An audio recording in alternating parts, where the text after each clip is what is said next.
Hey guys, welcome back to my channel and today we will see a part 2 of chapter organising. देखो ये chapter important है, बड़ा chapter है। इसे कहाँ से क्वेश्चन पूछता है, ठीक है, वैसे कोई फिक्स नहीं है, ठीक है।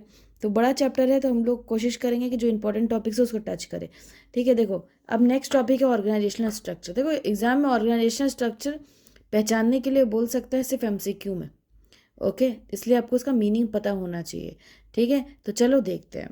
सो what is the meaning of organisation structure. देखो स्ट्रक्चर से आपको समझ आ रहा होगा कि ना ऑर्गेनाइजेशन में, ठीक है, किसकी क्या रिस्पॉन्सिबिलिटी होगी, किसको क्या पावर दिया जाएगा, कौन सा एम्प्लॉय किस पोजीशन में रहेगा, वो सारा चीज़ बताता है। एक तरह का स्ट्रक्चर, एक ब्लूप्रिंट बताता है, ठीक है। देखते हैं। When the managers are performing organising function an organisation structure get created automatically.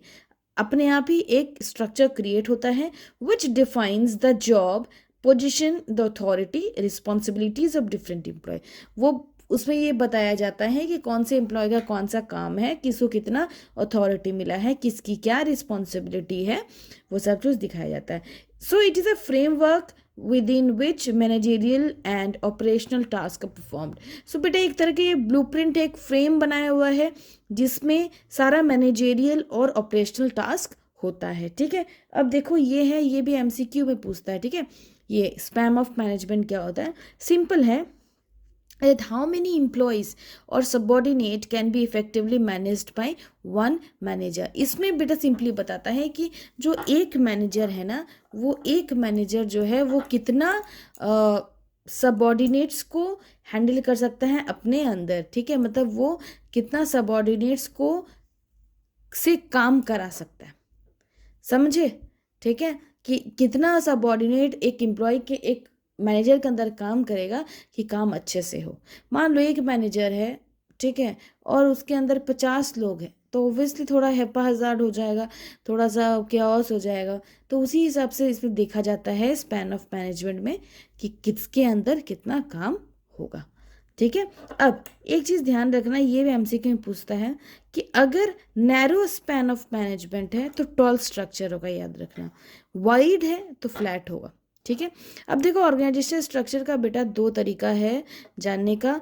पहला है तुम्हारा फंक्शनल, दूसरा डिविजनल। ऑलरेडी फर्स्ट वीडियो में हम लोगों ने जो उसके स्टेप्स थे, ठीक है, वो स्टेप्स में ऑलरेडी हमने देखा था फंक्शनल और डिविजनल क्या होता है, सेम वही चीज़ है, ठीक है। आप मुझे कमेंट करके बताओ कि स्टेप्स कितने थे और क्या क्या थे, ठीक है।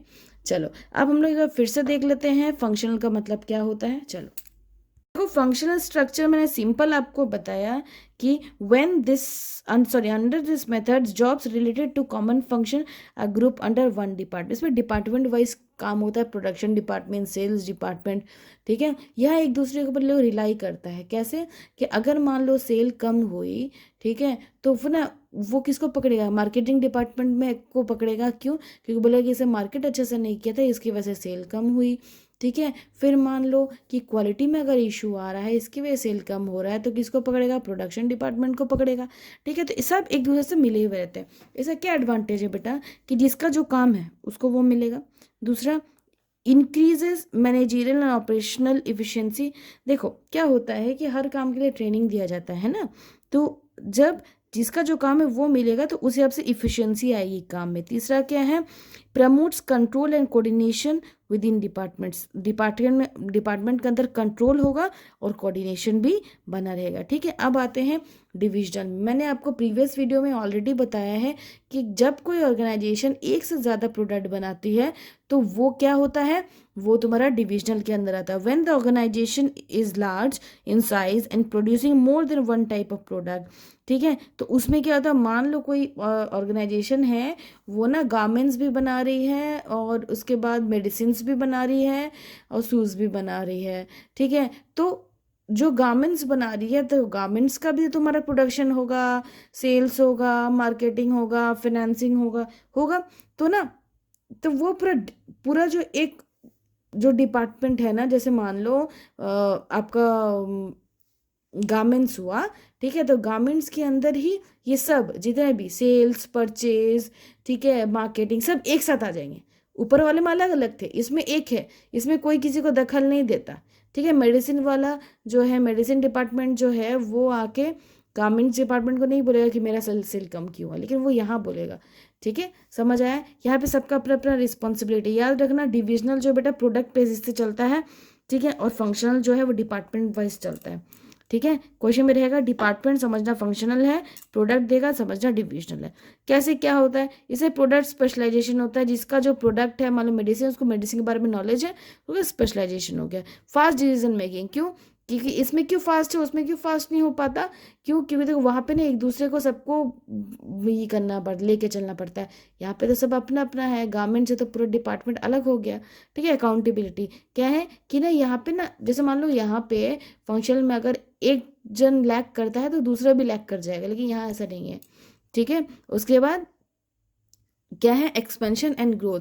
अगर कोई और डिपार्टमेंट हम लोग ऐड करना चाहे, ठीक है, इसके अंदर तो कर सकते हैं। ठीक है, लेकिन यहाँ पे अगर ऐड करना चाहेंगे तो क्या हो जाएगा, सब में कुछ ना कुछ दिक्कतें आएंगी। ठीक है, यहाँ पे साइड से अलग कर लेंगे तो ग्रोथ भी हो जाएगा उसका। ठीक है, और क्या होगा, समझ में भी काम भी समझ में आएगा। ठीक है, चलो आगे बढ़ते हैं। देखो बेटा, दो तरह के ऑर्गेनाइजेशन होते हैं, फॉर्मल एंड इनफॉर्मल। एक बार पढ़ लेते हैं ताकि एग्जाम में अगर आ जाए तो आप समझ जाओ। सिंपल है, फॉर्मल ऑर्गेनाइजेशन, ठीक है, जहाँ पे सबको अथॉरिटी, रिस्पॉन्सिबिलिटी ये सब पता होता है। So formal organisation structure clearly spells out the job to be performed by each individual, the authority, responsibility assigned to every individual. This structure is created intentionally बनाया जाता है क्यों, ताकि गोल का अचीवमेंट हो सके। by manager for achievement of organizational goal. It helps in systematic working which establish coordination in various departments. समझ आया, इसमें क्या है, इंटेंशनली इसको क्रिएट किया जाता है। और इनफॉर्मल जब काम करने जाते हैं, देखते हो दोस्त बन जाते हैं। ठीक है, जहाँ पे सोशल फ्रेंडली हो जाते हैं ना, ठीक है, ये क्या होता है, एक दूसरे से बात करने लगते हैं, तो वो होता है इनफॉर्मल ऑर्गेनाइजेशन। समझ आया, हर ऑर्गेनाइजेशन बेटा फॉर्मल ही होता है, लेकिन फॉर्मल के अंदर भी इनफॉर्मल चलता है। समझ आया, ये एक बार आप समझ लो। ठीक है, अब ये आज बस यहीं तक। अब नेक्स्ट टॉपिक में हम लोग इसका और भी, देखो इस चैप्टर में बहुत सारे पॉइंट्स है, सब नहीं पढ़ना है। ठीक है, लेकिन सबके बारे में थोड़ा थोड़ा नॉलेज आपको होना चाहिए। ओके, चलो बाय, टेक केयर एवरीबॉडी।